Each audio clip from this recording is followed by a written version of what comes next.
एक बार की बात है, एक छोटे से गांव के पास पहाड़ी थी जिसे लोग शिखर कहते थे।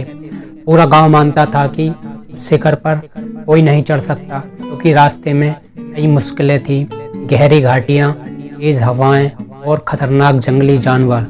इस वजह से शिखर पर चढ़ने की हिम्मत लोगों में नहीं थी। उसी गांव में एक नौजवान अर्जुन को बचपन से ही इस शिखर पर चढ़ने का शौक था। उसने अपने पिताजी से कहा, मैं एक दिन शिखर पर चढ़ूंगा और वहां से पूरे गांव को देखूंगा।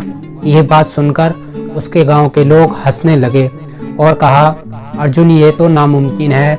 जो इस कोशिश में गया वो कभी वापस नहीं आया। लेकिन अर्जुन ने अपने सपने को छोड़ने से मना कर दिया। उसने सोचा, मैं कोशिश जरूर करूँगा, चाहे लोग कुछ भी कहें। उसने तैयारी शुरू की। सुबह सुबह उठकर दौड़ लगाता, चट्टानों पर चढ़ाई की प्रैक्टिस करता और जंगली इलाके का ज्ञान इकट्ठा करता। लोग उसका मजाक उड़ाते, लेकिन अर्जुन अपनी लगन में लगा रहा। एक दिन अर्जुन ने अपने सफर की शुरुआत की। उसके पास एक छोटा सा थैला था जिसमें थोड़ा खाना और पानी रखा था। रास्ते में उसका सामना तेज हवाओं से हुआ, लेकिन उसने अपने कदम नहीं रोके। उसने सोचा, मुश्किलें सिर्फ एक परीक्षा है। अगर मैं डर गया तो कभी सफल नहीं हो पाऊंगा। कुछ दिन बाद अर्जुन एक गहरी घाटी के पास पहुंचा। उस घाटी को देखकर लोग वापस लौट जाते थे, लेकिन अर्जुन ने हार नहीं मानी।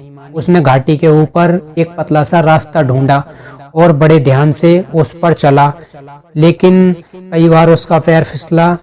उसने हार नहीं मानी और अपने आप को संभाला। फिर एक दिन अर्जुन शिखर के बिल्कुल करीब था, लेकिन एक और बड़ी चढ़ाई उसके सामने थी। उसका शरीर थक चुका था। उसने अपने दिल से कहा, मैं यहाँ तक आया हूँ तो पीछे नहीं जाऊंगा। उसने अपनी पूरी शक्ति लगाई और आखिरी चोटी पर चढ़ गया। और जब अर्जुन शिखर पर पहुंचा तो उसके सामने एक अद्भुत दृश्य था। नीचे का पूरा गांव छोटा सा लग रहा था और आसमान इतना पास लग रहा था जैसे उसे छुआ जा सके। उसने अपने आप से कहा, आज मैं जीत गया क्योंकि मैंने कोशिश की और हार नहीं मानी। जब अर्जुन